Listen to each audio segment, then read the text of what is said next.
Hello everyone, welcome back to the platform agriculture वाला। मैं Shagun Rangbula, your mentor for different agriculture exam. आज के session में एक इम्पॉर्टेंट डिस्कशन करेंगे, एक बहुत अच्छी वैकेंसी जो कि अक्सर हम लोग एग्रीकल्चर के एस्पिरेंट्स पता नहीं क्यों इस वैकेंसी से भागते हैं। वैकेंसी का नाम है FCI, food corporation of India. एक बेहतरीन और बहुत बढ़िया वैकेंसी जो हमारे एग्रीकल्चर एस्पिरेंट्स के लिए निकलती है, but due to lack of awareness या फिर हमारे माइंड में बहुत सारे मिसकंसेप्शंस होते हैं कि शायद उसमें ये डिफिकल्टी लेवल बहुत ज़्यादा होता होगा या फिर कोई और पैरामीटर्स के कारण बहुत सारे एग्रीकल्चर एस्पिरेंट्स इस जॉब के लिए अप्लाई ही नहीं करते।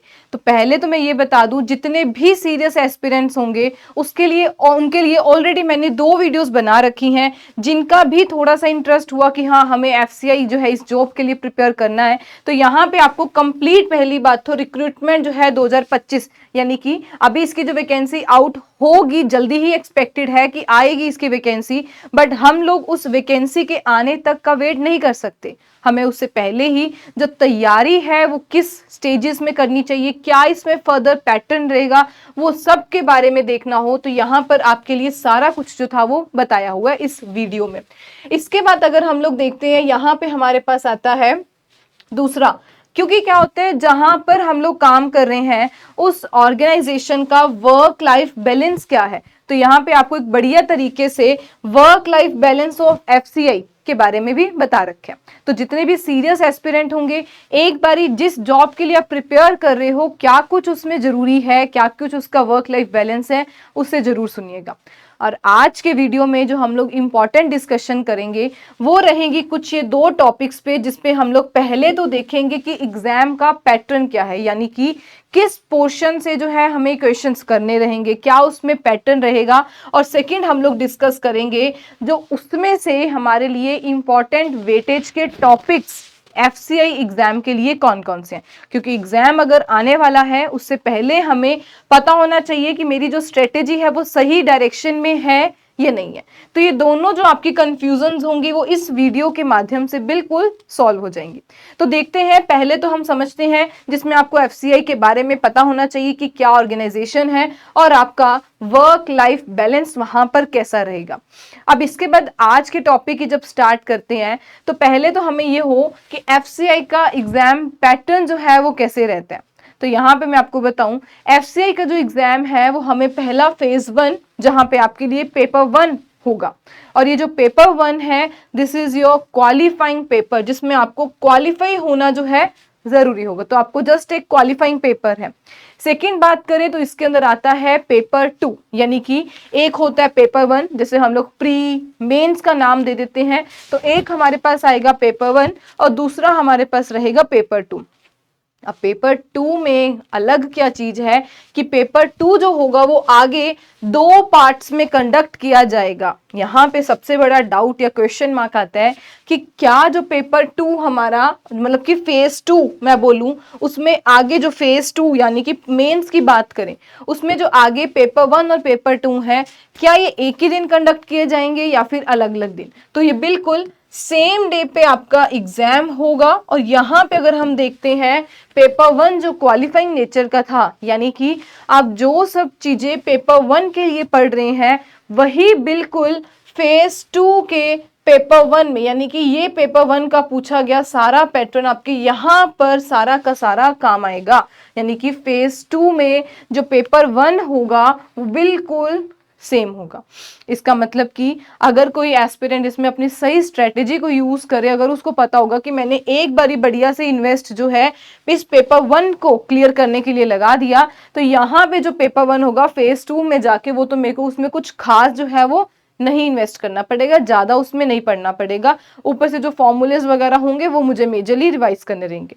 यानी कि फेज 2 में आके जो मेजर आपको प्रिपरेशन करनी होगी वो रहेगी हमारी पेपर 2 की, कि इस पेपर 2 पे हमें फोकस करना है, क्या इसके सब्जेक्ट्स हैं, कौन कौन से इसके इंपॉर्टेंट टॉपिक्स हैं जिसपे हमें ज्यादा जो है वो फोकस करना है।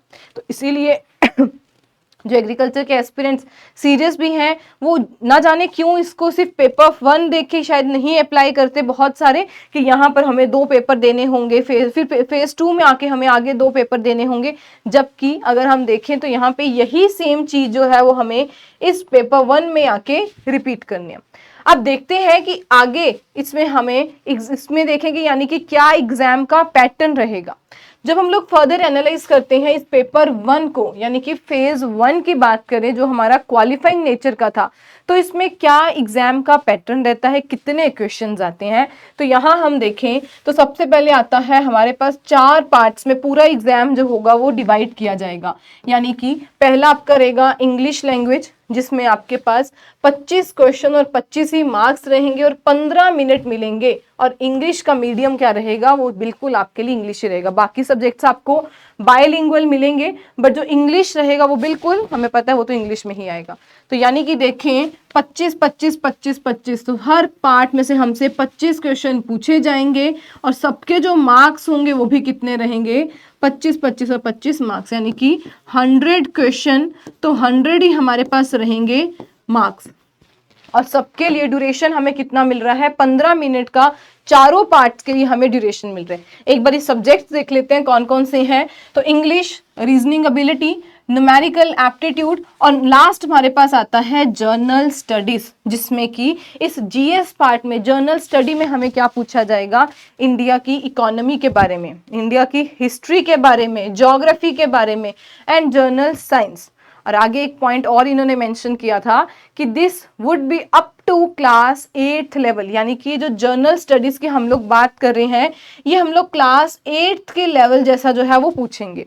प्लस हो सकता है कि जो 5 क्वेश्चन रहेंगे वो आपके करंट अफेयर्स में से पूछे जाएंगे। यानी कि एक एक्सपेक्टेड उन्होंने दे दिया कि 20 क्वेश्चन हम लोग जीएस के, इंडियन हिस्ट्री, पॉलिटी, इन सब में से डालेंगे, ज्योग्राफी में से डाल देंगे, इकोनॉमिक्स में से डालेंगे, और जो 5 क्वेश्चन हम लोग हो सकता है हम लोग करंट अफेयर में से डाल दें। यानी कि 25 25 100 क्वेश्चन, 100 मार्क्स, और हमें जो टाइम मिल रहा है वो मिल रहा है 15 15 और 1 घंटा कहें तो हमें इसमें मिल रहा है टाइम। यानी कि 100 क्वेश्चन है and you are having 60 minutes in your hand.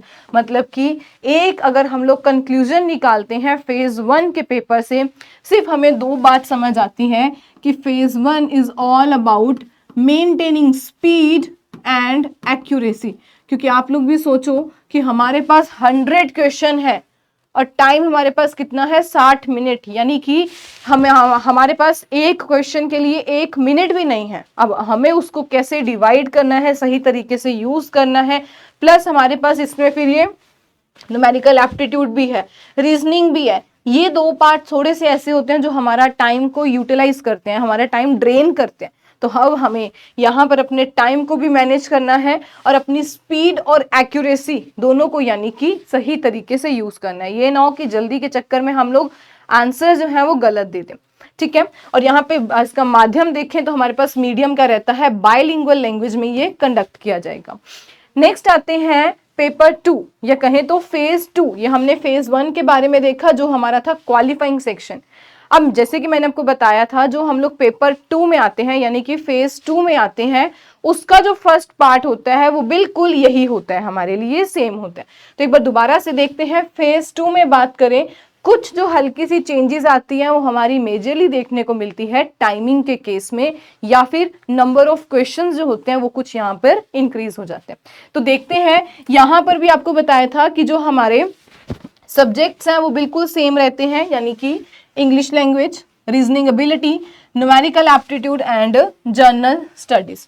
Questions देखें तो यहाँ पर 25 क्वेश्चन, 25 25 एंड ये बढ़ गया लेवल एकदम 45 क्वेश्चन।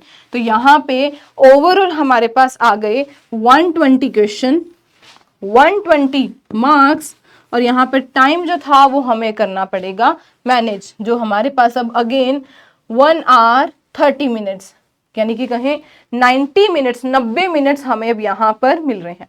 देखते हैं, इंग्लिश लैंग्वेज में 25 क्वेश्चन, 25 ही मार्क्स, माध्यम इंग्लिश रहेगा, और हमें यहाँ पर अब जो 5 मिनट थे, पीछे हमें 15 मिनट मिल रहे थे, यहाँ पे 5 मिनट इंक्रीज हो गए, यानी कि 20 मिनट हमें ड्यूरेशन यहाँ पर इंग्लिश के लिए मिलेगी। सेकंड आती है रीजनिंग एबिलिटी, जिसमें 25 क्वेश्चन, 25 ही मार्क्स, अगेन बाइलिंगुअल जाएगा ये, यहाँ पर भी 20 मिनट हमारे एक्सटेंड हो गए। न्यूमेरिकल एप्टीट्यूड 25 क्वेश्चन 25 मार्क्स और अगेन टाइमिंग 20 मिनट और इंग्लिश और दोनों यानी कि इंग्लिश हिंदी इसका माध्यम रहेगा। मेन चेंज जो है वो हमारा आता है जीएस में, यानी कि कहें तो डिसाइडिंग फैक्टर अब आपके लिए यहाँ पर क्या बनेगा, एफसीआई पेपर फेज 2 में आके वो बनेगा हमारा जनरल स्टडीज, क्योंकि यहाँ पर देखिए comprising of history, economy, geography ये तो आए गई। जनरल साइंस अब लेवल जो है थोड़ा सा इंक्रीज कर दिया। पेपर 1 में जो था फेज 1 में इनका था 8th क्लास के लेवल तक, यहाँ तक क्लास 10th साफ साफ जब इन्होंने मेंशन कर दिया हमें कि यहाँ पे जो जीएस है वो हम लोग 10th लेवल तक आपसे पूछने वाले हैं, तो ये बनता है इंपॉर्टेंट। प्लस एक जो पार्ट और दे दिया करंट अफेयर, ये भी चलो पीछे मेंशन था। एक पार्ट जो और एड ऑन करके दिया वो है कि हम यहाँ पर कंप्यूटर अवेयरनेस से भी कुछ क्वेश्चंस पूछ सकते हैं। तो बहुत सारे एस्पिरेंट्स तो पहली बात इस चीज से घबराते हैं कि भाई अब कंप्यूटर अवेयरनेस भी पढ़नी पड़ेगी, उस पर भी फोकस करना पड़ेगा। तो बिल्कुल यहाँ पर पहली बात तो हमें क्लास 10th तक आना पड़ेगा, वहां तक जीएस पढ़नी पड़ेगी, प्लस करंट अफेयर तो करना ही करना था, और हमें अब यहाँ पे एडिशनली थोड़ा सा कंप्यूटर अवेयरनेस के लिए पढ़ना रहेगा। नंबर ऑफ क्वेश्चंस एकदम यहाँ पर बढ़ा दिए जाते हैं, जो कि 45 क्वेश्चन 45 मार्क्स बाइलिंगुअल लैंग्वेज रहेगी, और यहाँ पे टाइमिंग भी हमें नॉर्मल सेक्शन से 10 मिनट एक्स्ट्रा मिलेगी, यानी कि 30 मिनट पूरा हमें टाइम मिलेगा यहाँ पर जीएस पार्ट के लिए। ये तो अभी हमने पहला पार्ट समझा कि एग्जाम पैटर्न क्या रहेगा। अब हम लोग एक बारी ये हमने फेज 1 फेज 2 की पेपर 1 की डिस्कशन कर ली, पेपर 2 में देख लेते हैं जो कि सेम डे ही हमारा होगा तुरंत आफ्टर पेपर 1। तो पेपर 2 में अगर हम लोग देखते हैं फेज 2 का पेपर 2 हमसे बेसिकली पूरा ये रहेगा हमारा प्रोफेशनल नॉलेज के रिलेटेड। यहाँ पे देखें तो यहाँ पे हमारे पास 60 मल्टीपल क्वेश्चंस हमसे पूछे जाएंगे। अब वो 60 कैसे रहेंगे, आपके पास दो ऑप्शंस रहेंगे कि आपको ग्रुप ए ऑप्ट करना है या फिर ग्रुप बी ऑप्ट करना है। ग्रुप ए में हम लोग जो आपके क्वेश्चंस रहेंगे वो पूछे जाएंगे एग्रीकल्चर, बॉटनी, ज़ूलॉजी। इनमें से अगर आप ऑप्ट करते हो ये ग्रुप ए के लिए तो वहां पे आपके लिए ये क्वेश्चन पूछे जाएंगे। और जो मैक्सिमम एस्पिरेंट्स होते हैं हमारे, बेसिकली बात करें एग्रीकल्चर वाले या फिर नॉर्मल भी जो एस्पिरेंट्स होते हैं, वो ज्यादातर ग्रुप ए के लिए ही ऑप्ट करते हैं, जिसमें एग्रीकल्चर, बॉटनी एंड ज़ूलॉजी के लिए पूछे जाते हैं। बट बहुत सारे ऐसे भी हो सकते हैं जिनके लिए ये ना इजी हो, उनको लगता हो कि हम लोग ग्रुप बी यानी कि एग्रीकल्चर, केमिस्ट्री एंड फिजिक्स, जैसे लड़कों का अक्सर फिजिक्स थोड़ा सा ज्यादा अच्छा होता है, तो हो सकता है कि आप में से बहुत सारे एस्पिरेंट्स का ज्यादातर जो इंटरेस्ट हो वो ग्रुप बी के लिए हो। तो यहाँ पे आपके पास ये दो ग्रुपिंग होती है कि आपको ग्रुप ए ऑप्ट करना है यानी कि प्रोफेशनल नॉलेज में ग्रुप ए, या फिर ग्रुप बी, आपका जहां इंटरेस्ट होता है आप वहां पर वो ग्रुप को ऑप्ट कर सकते हो। 60 क्वेश्चन है। मार्क्स की बात करें तो यहाँ पर 120 मार्क्स हैं और इसमें आपको टाइमिंग बिल्कुल 60 मिनट मिलेंगे, यानी कि आइडियली अगर आप सोचोगे तो आपको 1 मिनट में एक क्वेश्चन जो होगा वो कंप्लीट अटेम्प्ट करना होगा। तो ये है कंप्लीट अबाउट अभी तक जो हमने एग्जाम पैटर्न के बारे में समझा। अब second part of the video में आते हैं, जिसमें मैंने आपको बताया था कि हम समझेंगे इंपॉर्टेंट वेटेज के टॉपिक्स कौन से हैं, क्योंकि सब कुछ करना इंपॉर्टेंट नहीं होता, वहां पे ये चीज को सही तरीके से एनालाइज करना कि उसमें से इंपॉर्टेंट टॉपिक्स कौन से हैं। तो अब हम वो देखते हैं। मैं आपको हर सब्जेक्ट के इंपॉर्टेंट टॉपिक्स बताऊंगी कि कौन कौन से मेजर हमारे पास इंपॉर्टेंट टॉपिक्स हैं। पहले बात करें इंग्लिश की, कुछ जो मेजॉरिटी ऑफ जो क्वेश्चन हमारे उसमें टॉपिक्स में कौन कौन से आते हैं, तो यहाँ पे हमारे पास जैसे कि हमने देखा पेपर 2 में आके हमारे पास 25 क्वेश्चन बन जाएंगे फेज 1 में, ठीक है, यानी कि फेज 2 के पेपर 1 में हमारे पास 25 क्वेश्चन आएंगे। तो मेजर जो उनका कहें तो ज्यादातर क्वेश्चंस किस पार्ट से वो पूछता है, तो उनका रहता है reading comprehension, cloze test, fillers, error detection, vocabulary पे एक आध क्वेश्चन आता है, वर्ड स्वैपिंग पे क्वेश्चन पूछते हैं, fillers, paragraph conclusion and sentence rearrangement पे। ये कुछ मेजर टॉपिक्स हैं हमारे इंग्लिश में से। सेकंड हमारे पास था रीजनिंग का टॉपिक। अब रीजनिंग में से 25 क्वेश्चन आएंगे, फेज 1 में भी पूछे जाएंगे, फेज 2 के तो पर्टिकुलरली 25 क्वेश्चन आएंगे। तो कौन कौन से इनके जो है इंटरेस्टिंग कहें तो टॉपिक्स रहते हैं, जिसमें वो puzzles, sitting arrangement, direction, blood relation, order ranking, coding decoding, input output, series, number series में से क्वेश्चंस अक्सर पूछते हैं, inequality, data sufficiency, logical reasoning and statement conclusion. तो ये कुछ क्वेश्चंस जो हैं इन टॉपिक्स पे हमारे मेजर जो क्वेश्चंस आपको देखने को मिलेंगे। एंड पे बात करें तो हमारे पास आती है न्यूमेरिकल एप्टीट्यूड यानी कि एप्टीट्यूड की बात करते हैं तो कुछ ये मेजॉरिटी ऑफ हैं। अब यहाँ पे हम जब PYQ लगाते हैं यानी कि पास्ट ईयर एनालिसिस करते हैं, वहां पे हम लोग ये देख सकते हैं कि रिपीटेड एग्जाम में, रिपीटेड यानी कि रिपीटेड ईयर्स में कौन कौन से हमारे हर साल में पूछे गए क्वेश्चन हैं। अदरवाइज ये जो मैंने आपको मेंशन किया है ये कुछ हमारे इंपॉर्टेंट वेटेज के टॉपिक्स हैं जिसमें से क्वेश्चन पूछते हैं। तो यहाँ पे अगर हम लोग देखते हैं न्यूमेरिकल एप्टीट्यूड में डाटा DI कहें तो data interpretation, quadratic equation, number series, simplification, approximation, arithmetic, HCF, LCM। अब यहाँ पे मैंने आपको अलग अलग मेंशन कर दिया, अदरवाइज ये सारे जो पार्ट्स हैं ये सब इंटर रिलेटेड ही हैं। ये चीज आपको भी पता है कि जो सारे पार्ट्स हैं ये हमारे सारे इंटर रिलेटेड से हैं। तो यहाँ पे देखें हम लोग HCF, LCM, simple interest and compound interest पे स्पीड, टाइम, डिस्टेंस, एजेस की प्रॉब्लम जो आती है, एजेस, वर्क एंड टाइम को लेके उस पे questions, mensuration, ratio and proportion, averages and partnership, boards and stream. Almost कहें तो हमें हर साल कोई 2-3 क्वेश्चन जो है हर टॉपिक में से वो देखने को मिलता है। कई बार हो सकता है वो 3 क्वेश्चन आपको सिर्फ पार्टनरशिप में से डाल दें और एक क्वेश्चन SI यानी कि कंपाउंड इंटरेस्ट, सिंपल इंटरेस्ट पे डाल दें। तो ये कुछ उसके रिकरिंग कहें तो क्वेश्चन जो है उसका टॉपिक्स हैं जहां से वो हर साल एक क्वेश्चन जो है वो उठा ही रहे हैं। इसीलिए ये सारे हमारे इंपॉर्टेंट वेटेज के टॉपिक्स बनते हैं। कौन कौन से हैं अब ये तो तीनों हमने पढ़ लिया। अब जो हमारा मेजर गेम चेंजिंग था, क्योंकि हमने भी देखा कि GS जो है वो ऐसा पार्ट है पहले 8th लेवल तक, देन वो एकदम से इसको 10th लेवल तक बढ़ा देते हैं।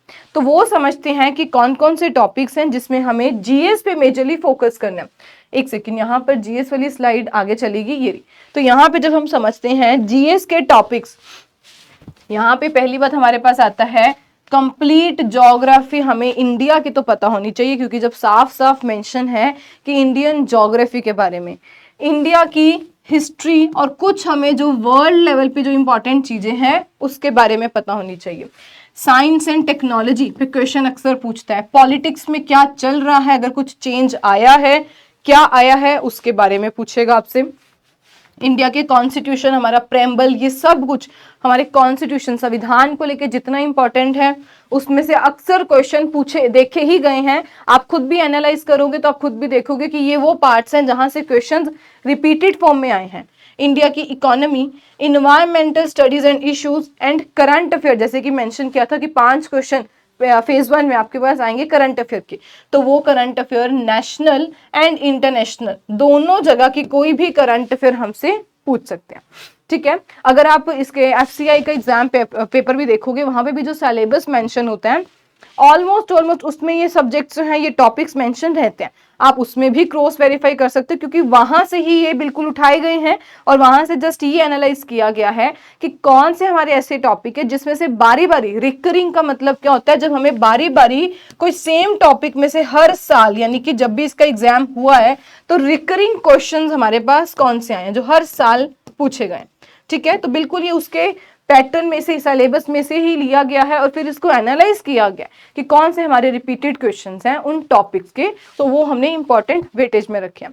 अब एक जो हमारे पास पीछे रह गया वो हमारा आता है, चलिए जी ठीक है, ये तो हमने एनालाइज किया फेज 1 यानी कि उसका पेपर 1 जो था, और देन हमने फेज 2 का पेपर 1। अब जो पेपर 2 का था उसका भी देखिए कि कौन सा इंपॉर्टेंट टॉपिक है, ये कहें तो उन्होंने अपने सिलेबस में हमें क्या क्या मेंशन किया हुआ है। तो यहाँ पे देखते हैं, सबसे पहली बात आती है एग्रीकल्चर।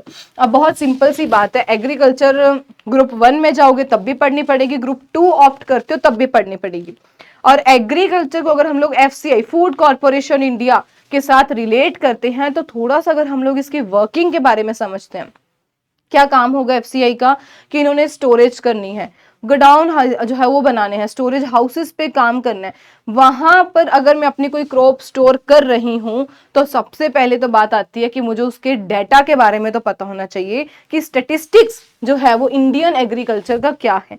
FCI है जो मेजरली हमारा वीट राइस पे फोकस पहले करता था, तो वहां पर हमें सीरियल और पल्सेस क्रॉप की स्टैट्स के बारे में पता होना चाहिए। अब इसके बाद जब मैंने स्टोर कर दिया, वहां पे लगेंगे बहुत सारे पेस्ट आएंगे, यानी कि मुझे उसमें जो एंटोमोलॉजी के बारे में है ये पढ़ना है, बिकॉज जहां पे मैं इसको स्टोर कर रही हूँ उसमें पेस्ट और डिजीजेस के आने का खतरा है। तो जितनी भी हम पेस्ट पढ़ते हैं वो हम लोग पढ़ते हैं एंटोमोलॉजी में, डिजीजेस के बारे में हम लोग पढ़ते हैं प्लांट पैथोलॉजी में, और उन्हीं डिजीजेस को बचाने के लिए हम किस में पढ़ते हैं, प्लांट प्रोटेक्शन में। तो ये सारे हमारे जो उन्होंने अपने डायरेक्ट सिलेबस में भी मेंशन किया हुआ है कि भाई ये हमारे इंपॉर्टेंट टॉपिक है, बट जब हम उसमें से भी एनालाइज करते हैं कि मेजरली इंपॉर्टेंट कौन से हैं, तो ये हमारे पास आते हैं। इसके अलावा कुछ पार्ट हमें पढ़ना रहेगा एग्रोनॉमी का, हॉर्टिकल्चर का, और जैसे कि उन्होंने मेंशन किया है एग्रीकल्चरल इकोनॉमिक्स का। पर मेजर अगर हम देखें एफसीआई का एग्जाम है तो हमें बिल्कुल एग्जाम के अकॉर्डिंग जो है अपने तैयारी को फ्रेम करना चाहिए। तो यहाँ पर एंटोमोलॉजी, पैथोलॉजी, प्लांट प्रोटेक्शन के लिए बनते हैं इंपॉर्टेंट। अब बात करते हैं बॉटनी में, देखें तो बिल्कुल जो जर्नल लेवल होता है, जो हम लोग आगे भी मेडिकल नॉन मेडिकल में पढ़ते आते हैं, तो यहाँ पे बॉटनी के बारे में देखें, सेल की बायोलॉजी यानी कि टिश्यू, नंबर ऑफ टिश्यूज मिल जाए तो organ system, genetics, plant classification, diversity के बारे में, हमारे इन्वायरमेंट एंड इकोलॉजी के बारे में ग्रेजुएशन में पढ़ाया जाता है, उसके बारे में क्वेश्चन, लाइफ प्रोसेस जैसे कि फोटोसिंथेसिस, रेस्पिरेशन, सर्कुलेशन, मूवमेंट कैसे हम लोग करते हैं, प्लांट्स में कैसे कैसे जो है डिफरेंट केमिकल्स या कहें तो सब्सटेंसेस की मूवमेंट होती है, ये सब बेसिक्स ऑफ बायोकेम। ये तो हम अपने 102 कोर्स में भी पढ़ते हैं, बायोकेम 102 फर्स्ट ईयर में पढ़ाया जाता है आपको बीएससी एग्रीकल्चर के, तो वहां से भी आपके लिए जो है क्वेश्चंस वो बनेंगे। तो ये हमारा था पहला पार्ट बॉटनी का। ज़ूलॉजी में बात करें, ज़ूलॉजी यानी कि एनिमल साइंस के बारे में पढ़ना, तो यहाँ पे क्या आता है, एनिमल का सेल टिश्यू कैसा है, ऑर्गन सिस्टम, हेरिडिटी की बात करें, वेरिएशंस जितने कि हम लोग म्यूटेशंस वगैरह की बात करते हैं उसके बारे में, एनिमल की क्लासिफिकेशन, जैसे ऊपर हमने प्लांट की क्लासिफिकेशन के बारे में पढ़ा, नीचे हमारे पास एनिमल क्लासिफिकेशन, डिफरेंट जो माइक्रो ऑर्गेनिजम्स हैं, वायरस, बैक्टीरिया, एल्गाए, फंगाई, ये सब के बारे में पढ़ना, एंड इंसेक्ट एंड रोडेंट्स, क्योंकि यही हमें करनी है इसकी मैनेजमेंट। ये था अगर हम लोग ग्रुप ए के लिए ऑप्ट कर रहे हैं। अब जब आप में से बहुत सारे एस्पिरेंट्स होंगे जो ग्रुप बी लेंगे, तो agriculture, chemistry and physics. Chemistry में देखें तो केमिकल बॉन्डिंग, ऑर्गेनिक केमिस्ट्री के बारे में क्वेश्चन पूछे जाएंगे, जैसे कि एल्केन, एल्कीन, एल्काइंस के बेसिक के बारे में, अल्कोहल, एल्डिहाइड, केमिस्ट्री को आप डेली लाइफ में कैसे यूज कर रहे हो, कुछ इनऑर्गेनिक केमिस्ट्री का भी पार्ट जिससे आपसे क्वेश्चंस पूछे जाएंगे। और लास्ट में हमारे पास आती है फिजिक्स के बारे में। फिजिक्स में measurement, basic physics, light, electricity, ये सब टॉपिक के बारे में आपसे क्वेश्चंस पूछे जा सकते हैं। ठीक है, तो ये सारा जो है सिलेबस है, और कहें तो इनमें से ही हमें एफसीआई के पास्ट ईयर क्वेश्चन से एनालाइज करना रहेगा कि कौन से ट्रेंडिंग क्वेश्चन हर साल हमसे पूछे जा रहे हैं। तो ये था मेरे एंड से आपके लिए पहली बात एग्जाम पैटर्न, और दूसरा आता है कि उसमें से इंपॉर्टेंट वेटेज के टॉपिक्स कौन कौन से हैं। आई होप इस वीडियो के माध्यम से जो मेन था कि क्या उसमें इंपॉर्टेंट टॉपिक्स हैं वो आपको समझ आए होंगे। स्टिल अगर कोई डाउट हुआ तो आप लोग बिल्कुल शगुन मैम PW इस टेलीग्राम सेशन को ज्वाइन कर सकते हैं, ये लिंक भी दिया गया है। फर्दर इसमें डिस्कशन करने के लिए तो हमारा डिस्कशन ग्रुप होता है, जहां पर हमारी कोई ना कोई बात को लेके, कोई टॉपिक को लेके हम लोग डिस्कशन भी करते हैं, या फिर अगर कोई नई करंट स्कीम आ रही है किसी भी चीज पे, आपको इसमें सबसे पहले इस टेलीग्राम ग्रुप में बताया जाता है और इसकी डिस्कशन फर्दर की जाती है। तो आई होप इस वीडियो के माध्यम से जो मेन टारगेट था वो आप तक पहुंचा होगा। ऐसे ही और वीडियोस के साथ जुड़े रहिए मेरे साथ, और आपको मिलता रहेगा कुछ ना कुछ नया update. Thank you so much. Thank you.